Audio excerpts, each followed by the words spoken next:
a caring, sharing sort of person. I'm an animal lover. I'm a And I humanitarian. spent $5,000 for this dog instead of adopting one that they're going to kill. Yeah. Look at me. Yeah. You know, take it out in the field somewhere and let the fucking thing chase a rabbit or something, because that's what naturally they want to do. Dogs want to have fun. They don't want to be there fucking smelling food from a shop that they can't eat. Dogs just want to have fun. There's a song in there. If you I change think the there They is, lyrics, want to yeah. sniff other dogs' butts. That's what they want to do. That's what when they it do. tells them a story. Exactly. It's like reading a book for a It dog, is. isn't it? Coming up, yeah, it is. Isn't it? You have a little bit of a butt sniff, and oh, page 4. Yeah, this is good. Are we really any different though? No. No, I don't sniff No, we're people's all, butts up. we're You all know, animals. I'm pretty much Well, a dog. not on a good day. Yeah, exactly. You know, but we have the option. We're not led by a lead taken somewhere like that. We have choices. Dogs have no choice. I'm No, not. they I'm not don't. so sure, Terry. We're married. That's the type of a lead, Wow. and we have no choice where they take us. On that note, would we like to start? Because I'm Yes, already let's get going. recording. Yeah. I'm already recording all your gibberish. No, absolutely. That's what it's all It won't about. get any really. better. I mean, it's all Yeah, about yeah. this. I mean, the music is secondary. Expect anything better than It's, that? is the least important thing about it. It's a gathering of like-minded people enjoying themselves. And if it takes music to do that, then this is successful. Very good. So here we go. So today we have XTC. You played live last night here at Respectable Street. We have Steve Hampton from Portsmouth, correct? Hello, correct. Yeah. Matt Hughes on bass Hello. From Trowbridge. from Trowbridge. Near Bath. Okay. And, of course, Mr. Terry Chambers on drums, the timekeeper From Swindon. from Swindon. The Swindon, the home of XTC, correct? That's where it was formed? We were all born there, yeah. Very good. Well, we'll get to that in a minute. So, Terry, I'm told you were under the impression that the name of the club was a joke, that you did not believe you're coming to a club named after one of your songs. Is this... Absolutely. It's mind-boggling to think that anybody would do that. And I spoke to Rodney, the owner, last night, and he sort of gave me a little bit of an insight on it. And his mother told him not to do it. And I said, you should always listen to your mother. Rodney didn't on this occasion. He carried on with it anyway. But Respectable Street, you'll have to ask Rodney the reasons behind all that. I just find it completely bizarre because, I mean, it was never a single. It's, you know, it wasn't Hello, Hello by the Beatles, which is everybody knows. You'll have to ask him why he did that. After 34 to 35 years this club has been open, I've been here for 34 of them. And Rodney, you know, certainly dances to the beat of his own drum.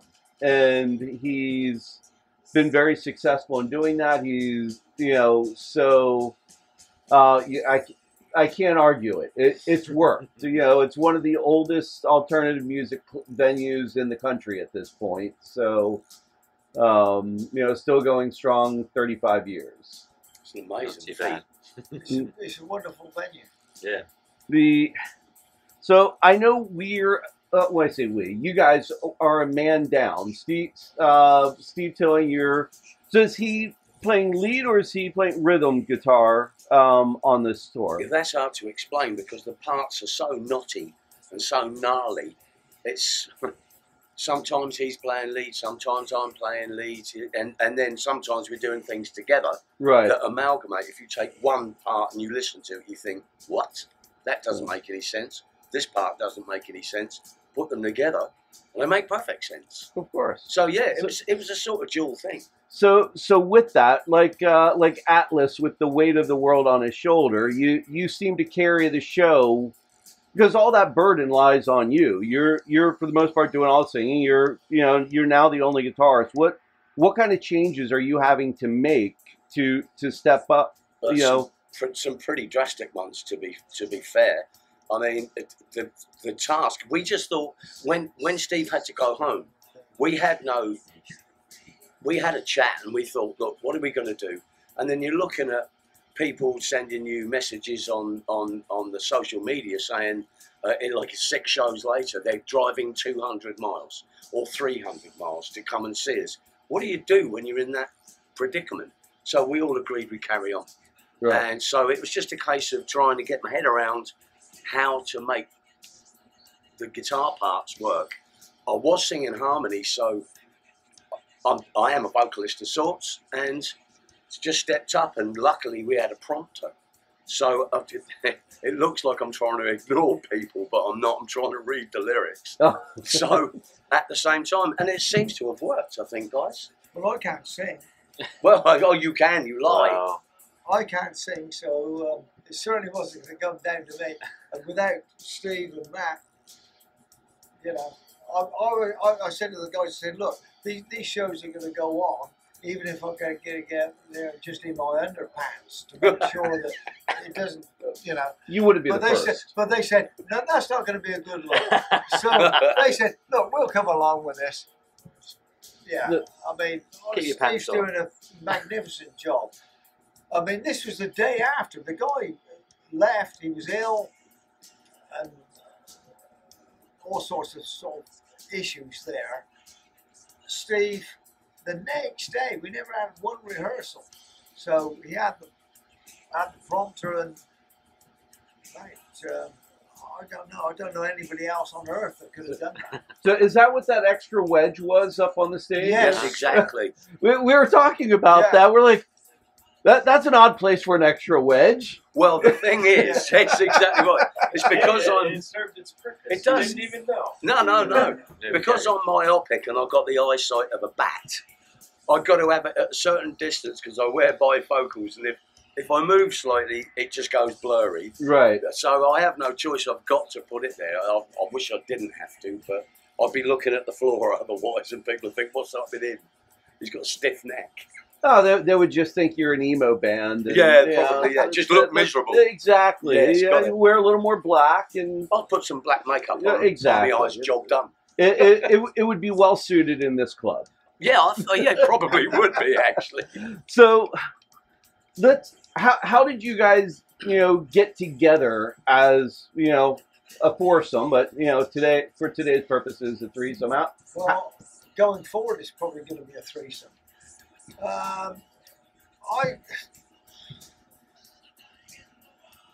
My brother's eldest daughter was going to get married. I was living in Australia at the time. I lived there for 34 years.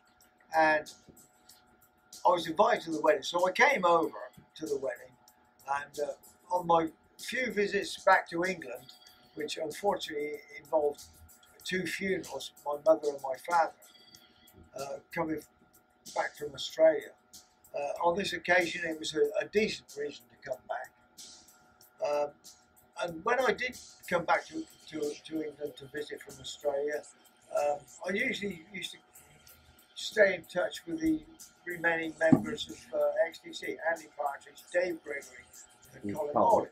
Colin Moulding, at that particular point in time, was putting a single sort of thing together, a solo project. Anyway, we went out and he said, look, how do you feel about sort of putting some drums on this thing? And I hadn't played drums for a long time. And I was going through a difficult time in my marriage over there. I've been separated from my wife for about 16 years. And I was staying there for the sake of my children, who by that time had grown up. I mean, my son's 40. And I just looked at this as an opportunity. I thought, I'm never going to get this opportunity again. And I've always sort of lived my life sort of always going through the door if it's open. And because I can't live my life not knowing, be it a good decision or a bad decision, I have to know the answer or the result. So I thought, you know what? I'm never going to get this opportunity again. I said, yeah, I'll give it a go. And anyway, I played drums on this thing for him. Had your kit just been put away for years and you hadn't I never touched had a it? drum Or? kit. My son was playing drums, and I used to sort of like just, you know, now and again to sort of mess around, but nothing serious because I wasn't in a band or doing anything at all. So you go from barely touching the drums for 30 years to going, 34 years, yeah. yeah, I'll play drums on an album, Yeah. sure. Well, it was only a song, and I thought, well, the beauty of it was in a recording situation. So as you know, if it's no good, you can repeat it and do that until you get a satisfactory outcome. Right. So I thought, well, there's no danger here. If I don't like what I'm doing, or more importantly, if Colin didn't like what I was doing, he'd have said, you know, thanks for your time, see you later. So I just went in there on an open mind, and we sort of managed to get this thing together. That was a TC&I project. And then, to my surprise, Colin said, look, there's also some songs that, you know, has been recorded since extc was a non-live band. Partridge decided he didn't want to play live anymore back in 1982. Colin said to me, he said, look, I wouldn't mind hearing some of these songs that I've done since then with the extc in a live environment, which was also another challenge.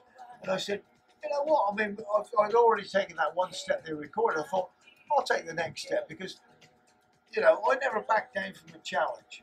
And I thought, you know, yeah, let's see. And then we started rehearsing. Obviously, we had to get other members in the band because Colin plays bass, I play drums. We needed a guitar player, keyboard player, because XTC in the end were not only vocals, harmonies, keyboards, bloody strings, you name it. It all went on. They threw the kitchen sink at this thing because they never had to duplicate this thing in a live environment because they weren't playing live. Right. So Andy Partridge sort of went in there and said, you know, if there was a fire extinguisher in the thing there, you'd want to use it. You know, vacuum cleaner. Yeah, use it. From a musical point of view, that is. He wasn't tidying up. Yeah. Yeah, so that Time went for ahead. cleanliness. So anyway, Colin said, look, how about doing it? And I thought, well, I've got now got to learn some of these songs that other fantastic drummers play. Pat Mastelotto, Pete Phipps, Chuck Sabo, Dave Mattox. The list is endless of the guys that played drums for XTC after I was a non-participant in their recording activities. You know, it cost them a lot of money, mind. Yeah. I was working a damn sight cheaper than them. But these are guys that have worked with everybody. You know, they've worked from McCartney to, I mean, they were top shelf guys. Now, I had to sort of try and muster up this stuff with the TC&I thing. And I said, yeah, okay, I'll do what we can do. Cutting to the chase, we got. I forget what the chase was. Well, it was How getting did these we get other together? two musicians in Yes. the band. You know, a guitar player and a keyboard player, really. I spoke to a guy called Stuart Rowe, who was a friend of Andy Partridge's, who actually mixed the TC&I single that we put out. Became a good friend, and Colin and I didn't know any musicians, you know, because we've both been out of the game for a long period of time, so we didn't know any locals or anything, or anybody really. So Stuart Rowe recommended a guy called Steve Tilling and Gary Bamford. Tilling playing guitar and Bamford playing keyboards. And we actually put this thing together and did 6 live shows. We thought that it was going to go a little bit further than that. Colin said, look, you know, that satisfied his needs. He said, look, I don't want to sort of do any more live work, in a nutshell, which was disappointing for me and Tilling. And I said to him, I said, look, you know, we've put a lot of work into this, let's keep this thing going. So basically, he and I kept this thing going, saying, you know, this is a bit of fun. And about 13 or 14 guitar players and bass players later, once Colin decided to do that, we were fortunate enough, or I was fortunate enough, to get Steve Hampton and Matt Hughes on board. and this is where There was we're no one at else now. left, basically. You think, Well, we wore out a few. We wore out a few. Exhausted all options. Yeah. So you guys wound up with the short straws. Yeah, pretty The- much. Matt, watching you play, and correct me if I'm wrong. Watching you play last night, you seem to have a jazz side about you. Is that a fair statement? That's a fair statement to make, definitely, yeah. Yeah? You never told me that. Yeah, shh. It shocked me out. No, I love a bit of jazz. I've played quite a lot of jazz over the years, to be honest with you. I'm not a proper jazzer, though, like some guys, but a bit of Miles Davis and all that, and the walking lines and what have you. Yeah, definitely. Interesting you picked that up. He's making notes now. I'm making notes. And now my question for you, Steve, is how's a boy from Portsmouth wind up? Because you have another band. Yeah. Dead Crow Road. I believe. Dead Crow Road. Yes. So how's a boy from Portsmouth wind up doing what I would call Southern rock? I'm not sure what you guys call it in the UK, but so Southern rock, country blues. Yeah. I mean, how's that happen? Well, it's a strange thing because, I hate to bring this up because it's such a thing now, but COVID struck. And of course, Dead Crow Road, we couldn't do anything. Right. Then as that went through, I got a telephone call. And I thought it was a friend of mine taking the mickey, having a laugh with me. Right. And it's this guy phoned up and he said, "Are you Steve Hampton?" And I said, "Do I owe you money?" and he went, he sounded confused. He said yes. He should have said yes. But he said no. I said, if that's the case, then I'm Steve Hampton. What can I do for you? And he said, your name's been put forward. I'm just trying to find out if you would like to join extc, a member of extc. And I thought it was a friend, and I can't tell you on air what I said, but it was basically, I'll have sex and travel. Do you know what I mean? That's that type of thing. And put the phone down, because I thought it was a joke. And then I got an email minutes later, and the guy said to me, it's a guy called Simon Parrish, who I'd never met, and he said, "I'm sorry, I shouldn't have cold called you. I know that was a stupid thing to do, but a mutual friend of ours, David Mackay, who's a massive producer in England, and as soon as that name come up on the email, I knew it was for real. And so I had his number on my phone and called him back, and he was talking to me about it. He said, "I'll get Terry Chambers to phone you tomorrow."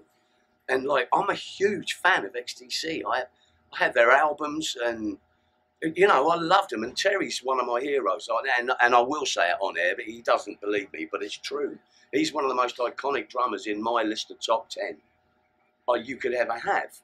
And he phoned me up, and it was like, I'm talking to Terry Chambers here. What is going on? So in answer to your question, it was the most bizarre set of events, and circumstances that, like, four worlds colliding, and I've ended up here, and I only stay here now because I've got like Stockholm syndrome. My captor, I'm sort of, I love the man now, so I'm staying even though I'm under duress. So, Terry, I'm going to come back to you for a second.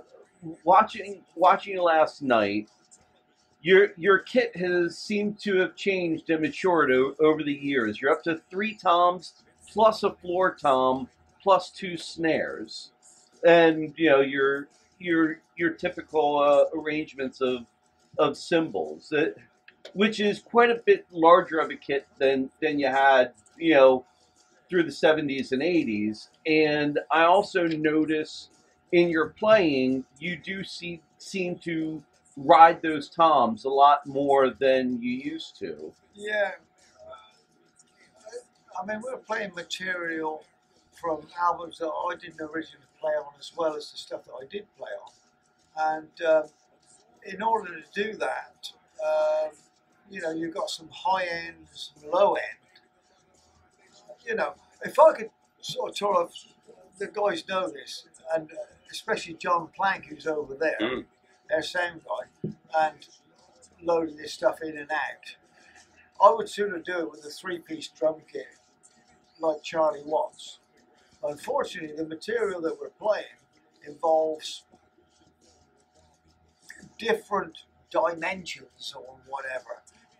In order to sort of like give a reasonable duplication of the 20 odd years of recorded material, you know, you wanted to try and sound something similar to what was on the record.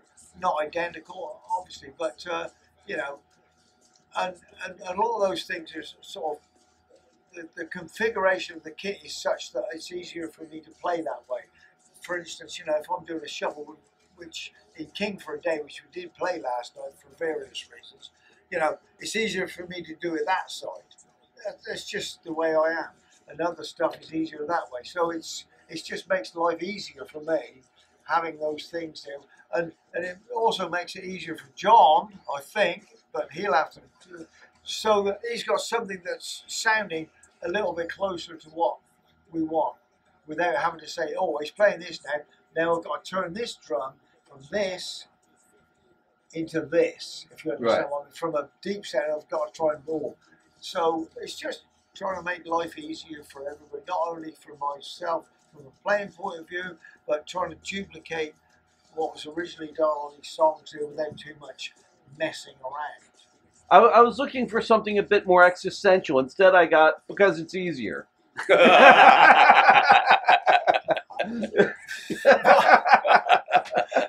Yeah. So well, for my job, yeah, actually, easier. on top of that, you Yeah. can call me lazy. yeah.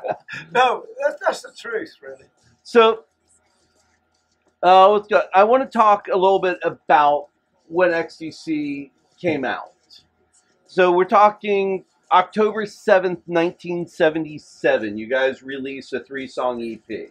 Yeah. Now, to paint a little picture for the rest of the world that may be listening, plus or minus a couple months, coming out around the same time as that EP, we've got X-Ray Specs and the Dead Boys releasing their first album, Ultravox releasing Ha Ha Ha, The Jam releasing In the City, The Clash releasing their debut album, the Ramones releasing their second album, and probably more closer to your first album, Wire releases Pink Flag, and also Suicide released their self-titled album.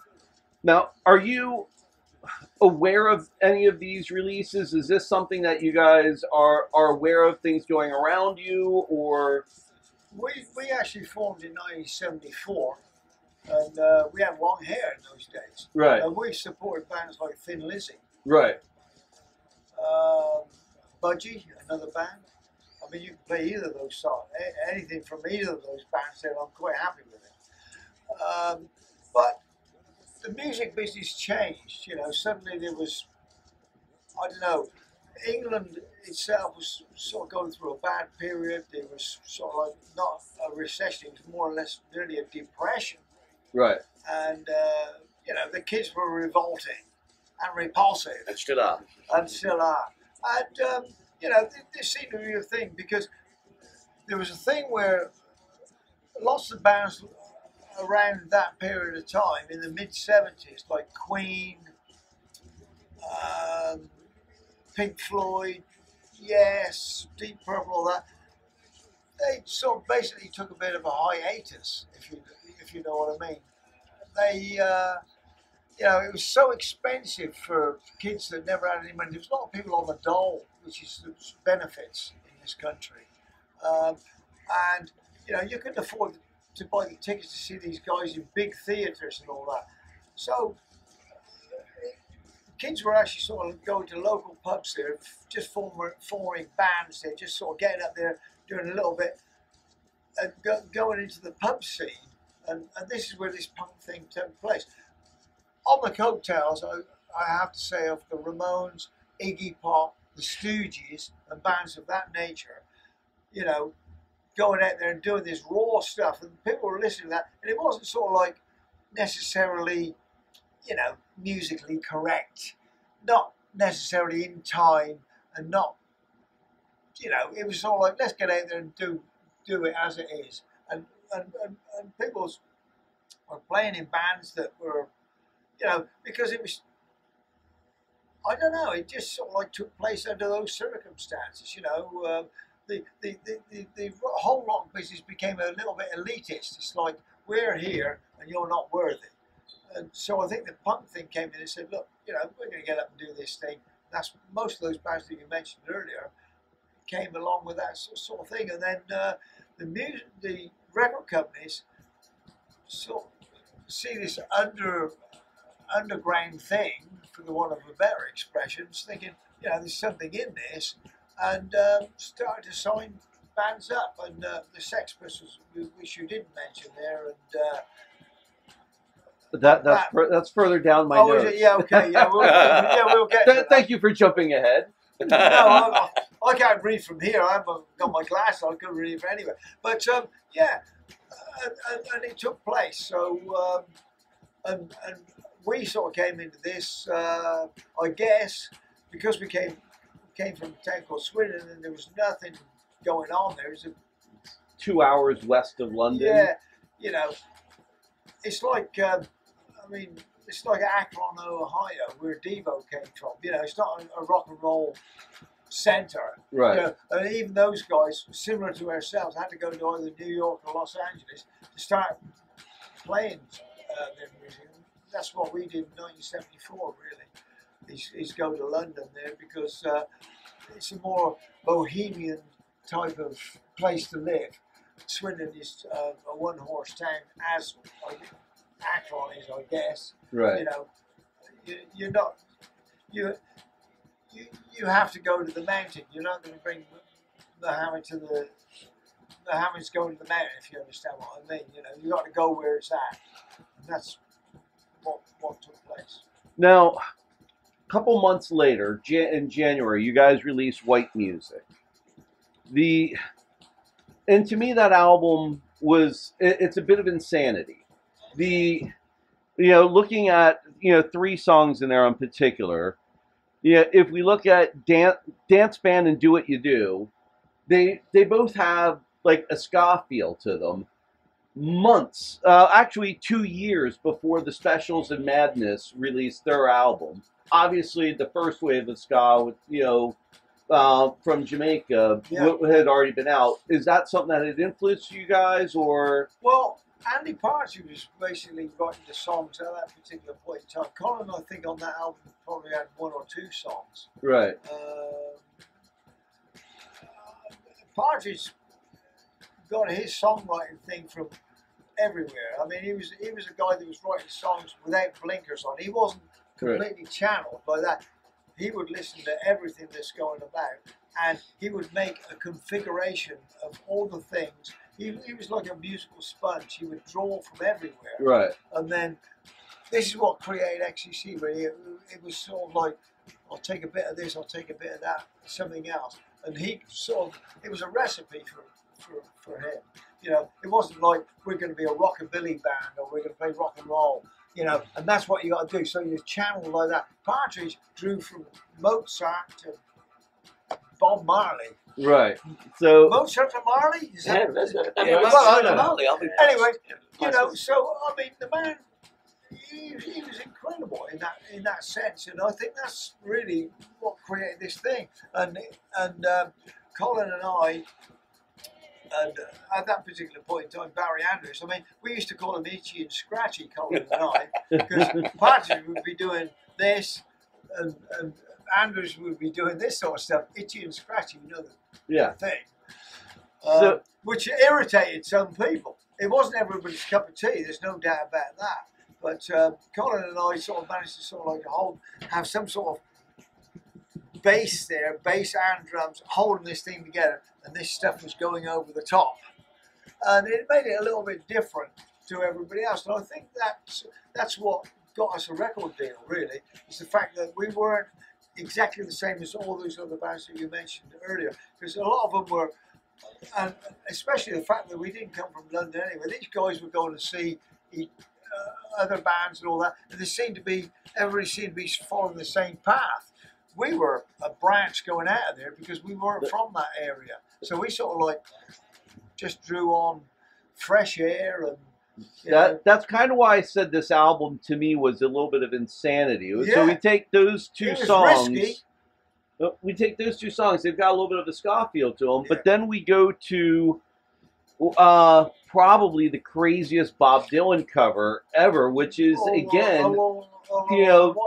yeah. So I mean, that to me is more of a proto-punk song along the lines of MC5 and the Stooges. Yeah. And then we also have Science Friction, Yeah. which going a completely different direction, you know, with the monotonous, you know, Yeah. key in the beginning is like a crowd rock song. Yeah. Oh, you know, which to me, that's why I say that whole album was a little bit of insanity. There's a little bit of this, a little bit of that, a little bit of that. To your point, I think Andy Partridge probably thought. I don't know. You have to ask him if you ever get the opportunity to do so. You know, threw all these things out there, and he wanted to know what sticks. right? You know, and like record companies are all about singles. Now, we never had a single off of that thing there that was successful, and record companies are all about. You know, we at that point there we signed a 6-album deal. At the same rate, which was, I mean, we haven't probably got enough time to go into all that stuff, but It's yet another story of the music industry. We could be here all night doing Right. that.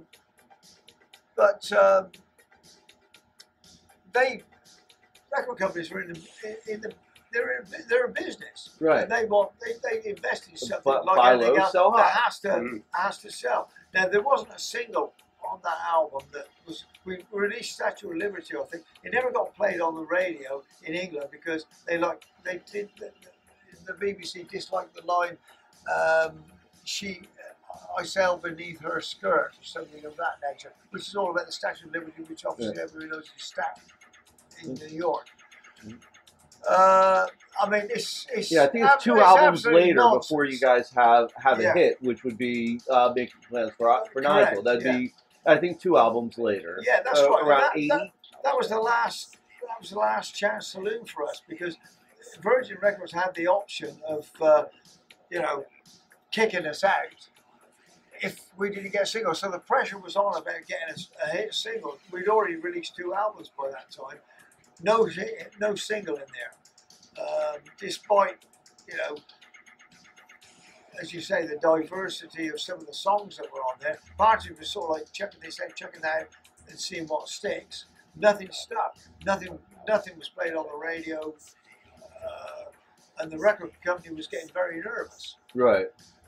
Despite the fact that we were probably one of the busiest touring bands around at that point on. So we were doing our work. It just wasn't hitting the spot because it never got the radio play.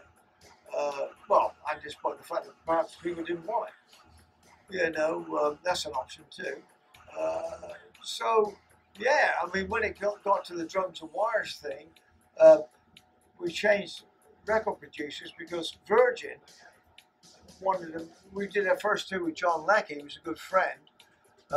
Leckie could only record what we were playing. Right. So if it wasn't a hit single, it wasn't his fault. He could only record what the hell we were doing. So when it came to the drums and wires thing, Colin came out with a song called "Making Plans for Nigel" that was recorded by Steve Lillywhite and Hugh Padgham.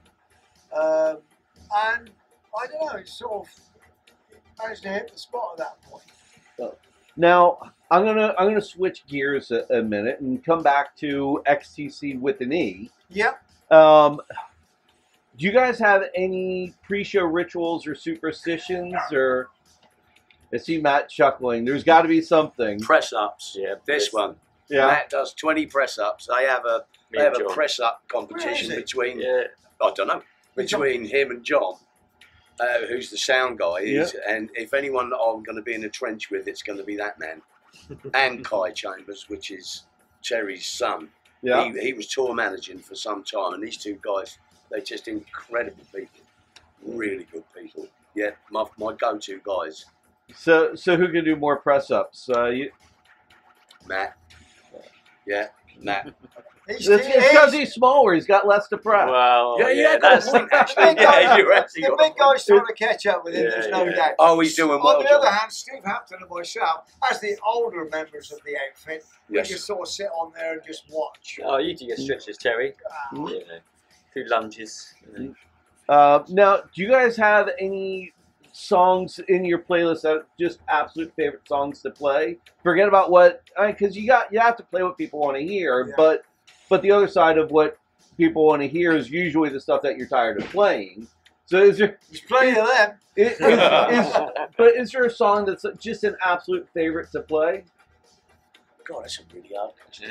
It is a difficult question for me. Surprisingly, it's a song that we've only just sort of recently put into the set, and Rocket from a Ball is a song that I could really get my teeth into. I don't know. It's something that I think it's because it's something I haven't played in a long time. It's very drum oriented.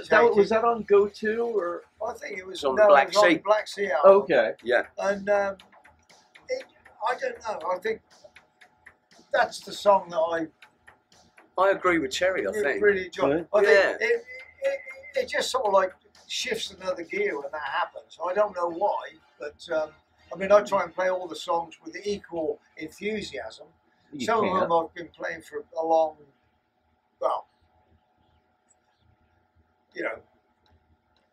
40 years or whatever. Or mentally I've heard these things and you get a little bit tired of it. But this thing there, I don't know, I sort of, I don't know, it does it for me. I like Ball and Chain. Yeah. Because that's a good crowd pleaser as well, you know. And because it's just an up there song. Rocket in a Bottle, I love the entire song through until it gets to the guitar solo. And then I'm jet propelled from my underpants at that point. He loves that bit. Yeah, well, that's scary.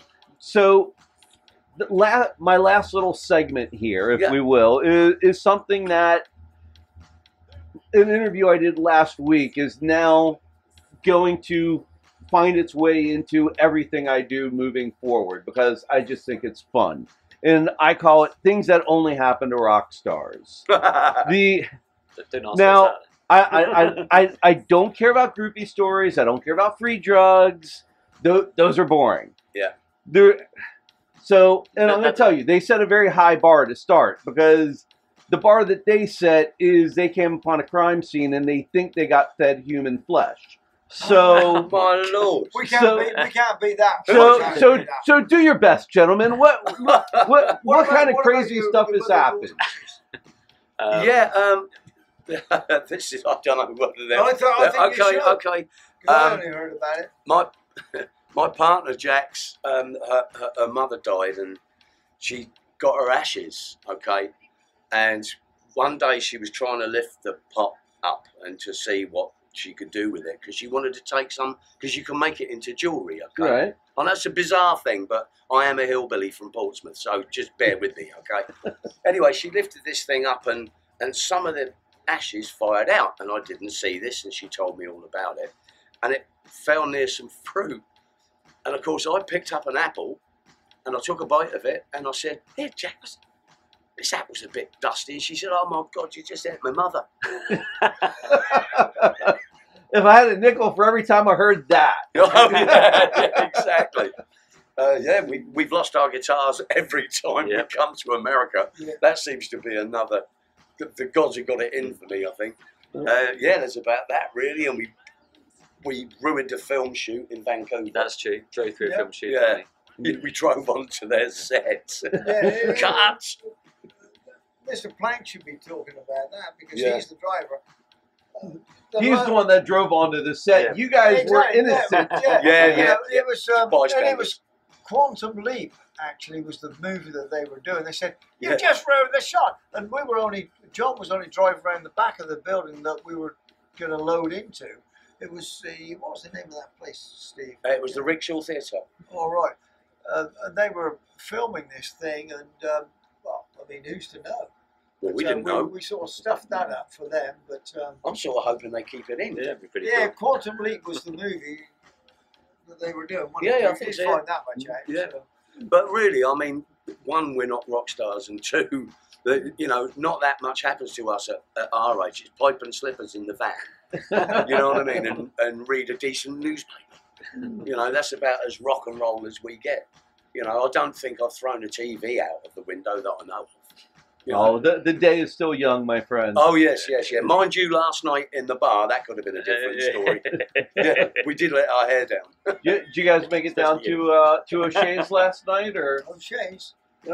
O'Shea's, Is is that the bar here? Yes. Yeah, we were in there. Okay, Okay, yeah. that was the name of the bar. Yeah. I can't remember anything after that. Well, that isn't that the purpose of an Irish pub? Well, you have got a point. Yes. Absolutely. In actual fact, I think I drank so much I was seeing leprechauns. There you And go. that's just me. I know it's you. Well, I thank you guys so much for being so generous Thank with your you. time, putting on such a great show last night. I will tell you, Rodney does not sit through many shows start to finish. Really? He was here start to finish. I mean, I can probably name 3, 4, 5 shows that I've seen him sit all the way through. Really? So, Can I just say, on behalf of us all, I'm sure Terry Yeah, get. yeah. I mean, the man looked after us unbelievably last night. His generosity and everything about the man, we just can't thank him enough. I mean, what a decent, solid person that man is. Yeah. So, you know, we got a debt of gratitude to that man. Yeah. Definitely. Thanks very much for that. Thank Yeah, you. absolutely. thank you for the kind words. I will pass them along to Rodney. And yeah, again, you don't even know the half of it. All the things Rodney has done for the community. I mean, everything that he's done for you guys. I mean, that's how he is as a person. What he's done for this community is Absolutely. amazing. It seems everybody knows him. Oh yeah, he's the defunct mayor. Nobody likes the actual mayor. Everybody loves Rodney. Right. I think he should run, shouldn't he? Yeah. Oh, He you should know, run. we have told him many times. Right. He's not doing it, though. I'll Terry have a word in his No, ear. he's too smart for that. Yeah, absolutely. No, Who wants to do that? no. He's living a good life with the people that he loves, and he's a wonderful person, and he doesn't want to, I was going to say something else, but mess his life up by getting involved with all that, because there's a lot of muck that involves, as soon as when you put yourself in public life like that. Yeah. I mean, we've seen good men, you know, brought down as a result of it. And Rodney certainly doesn't deserve that. He deserves the success that he's built himself, and he's in control of, not being told what to do. No, he's done amazing, and again, I thank you guys so much. Thank you. I look forward to seeing you guys again in another 30-some. No. I'll tell you what, we're already working on. Well, I've got to have a word with Matt. Really, his availability about probably October, November next year in this neck of the woods. We're certainly doing the West Coast and so on and so forth there next March and April. But you know, I mean, Matt's a family man. He's got stuff to do. Steve Hampton and I are a little bit more flexible, so you have to bring all those things into consideration. Absolutely. You know, he's got young children, Matt, as well. So it's not all about this. You know, it's about keeping the thing on an even keel, respecting people. And Matt's got a life outside of this as well. I'm not pointing the finger at Matt, but as I say, Steve and I are a little bit more flexible than that. Our children are grown up. And, So really, what you're saying, the only thing stopping you guys from having a great tour is Matt. Yeah. He's not saying that. I wouldn't put it quite like that, but these things have to be considered, and obviously we all respect Matt's wishes. As he might say, look, I can't do that or whatever. So no pressure. Yes, yeah. No pressure at all, Matt. We'll discuss this when we get back to England and say, look, we're going to plan out. Not only that, but the fact that the singer sort of ditched us in the middle of all this, and we have to discuss the way forward from that anyway. So As there's a there's lots to three-piece, talk you about. guys sounded absolutely phenomenal. Seriously? Absolutely, it was a great show. It really worked. I mean, you guys Wow. really sounded great. But it's always a None of worry. us could tell you were reading. Which is a miracle because I can only count to 4. We didn't know you could read. Exactly. Well, yeah, you've been to Portsmouth too. Yeah. He's a pirate, really. Well, His real job is a pirate. it is a port I'll city. tell you what, he has to do this. And Stephen, I want you to do this. You're going to make me do it. I'm going to make him do this. Just listen to this. This is Steve Hampton. I want him to put a solo record out doing this. Stephen, please. When you come from Portsmouth, you end up with the pirate voice because it's like the land of Nelson down there. So you sort of end up talking like that down there. And if you do a song in it, for example, you go, Roxanne, you don't have to put on the red light. Roxanne, you don't be needing to spend your body in the night. That type of thing. And they want me to do an album I like want it. him to do an album. And I'm running for the hills. I think it's... I will be the voice of reason here. Thank you. So Don't do it. I don't know if you heard, Johnny Depp and Jeff Beck just released an album a few months ago, and it is Johnny Depp in his old pirate voice. No, And- really? And I will tell you that the great Jeff Beck, who can do no wrong, Right. can't save Johnny Depp. The album is unlistenable. Really? Unlistenable. And I may have to edit this out in case I ever have the opportunity Yeah, to interview right. Jeff Beck Exactly. or Johnny Depp. But between you and I, don't tell anybody. No, the no, no, album we don't is know those unlistenable. No.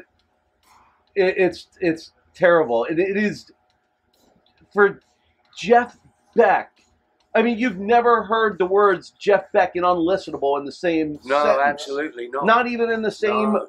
not even in the same paragraph. Not even in the same book. Jeff Beck. I mean, Yeah. it doesn't get any better than Jeff Beck. He's a god, isn't he? He is, and not even he can save Johnny Depp. For the life of So me, don't do it. No, I don't. for the life of me, I can't understand off the record. Why is Jeff Beck doing? I mean, Johnny Depp is an actor. Well, Johnny Depp, to be He's a fair, he was a musician. musician before he was an actor. Right. But there's a reason he became famous as an actor and not a musician. And Right. this Yeah, album yeah. is evident of that.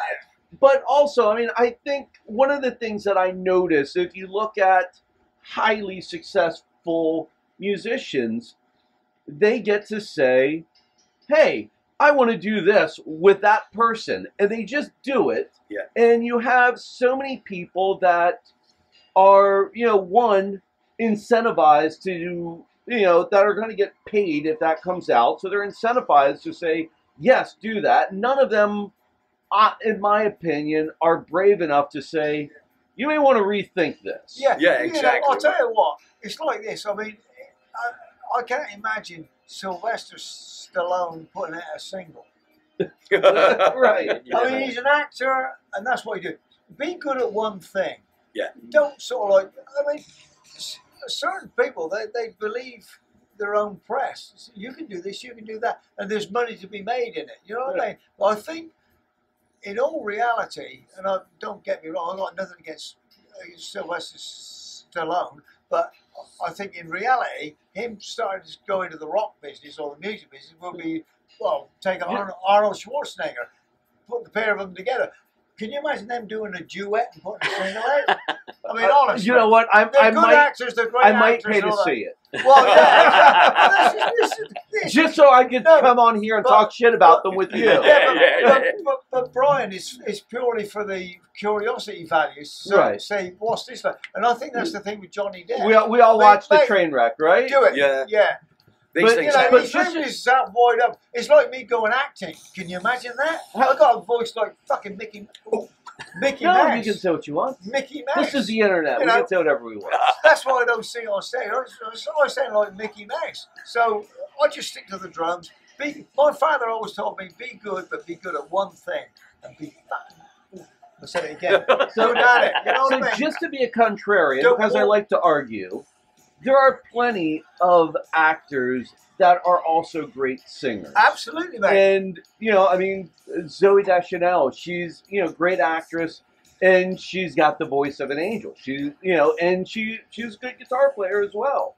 Some people are just super talented. Yeah. And other people have the means to do things that no one will tell them not to do. Yeah. But, you know, so I mean, I won't take that point of saying do one thing, do it well.